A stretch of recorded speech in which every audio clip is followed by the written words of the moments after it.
one of these is a repro, and you can probably tell which, but I'll let you guess anyway. Got this off eBay, but NCHS Inc. makes them. They have them on their website, or like got mine off eBay. They're there as well. It's around 20 bucks with shipping, so not bad. The originals have gotten quite expensive, and it's a pretty decent copy of the NS Meyer oversized officer cap badge.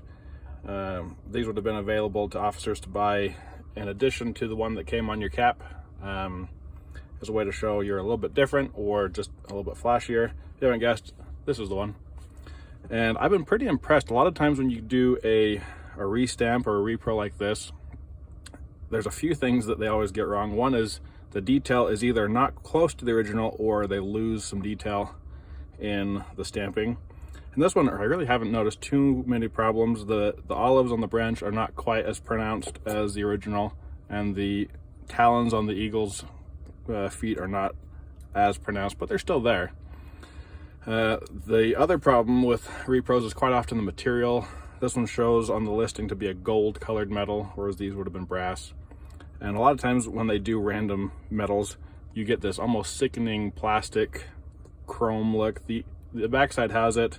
This is another good example of a cheap repro where they just don't quite look right.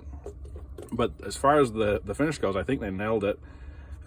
It's kind of hard to tell with the blaring light. If I lose this one, yeah, it looks a little better. That's more of a true color of what it is. It's kind of a slightly glossy brass, but it looks very close to the original.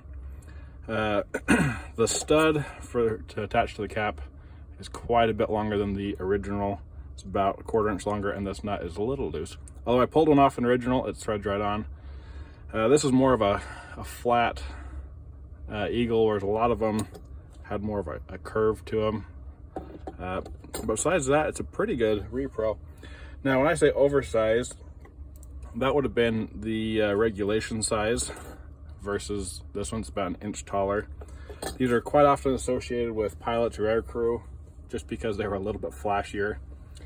So that's an example of a standard size eagle, and that would be the oversized. So this one goes clear from the sweatband to the top of the cap, whereas that one just kind of sits in the middle of that space.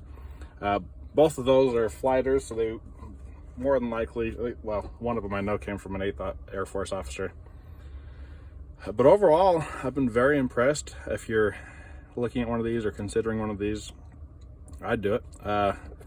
The main concern I'd have is the bend is not quite right, but I haven't tried to bend this one. I might try it later and see if I can get a little bit more of a curve to it. But I hope that helps somebody if you're in the market for a officer cap badge and wanted something a little bit different than the sickeningly chrome ones that come on a lot of these newer repros. Hope that helps.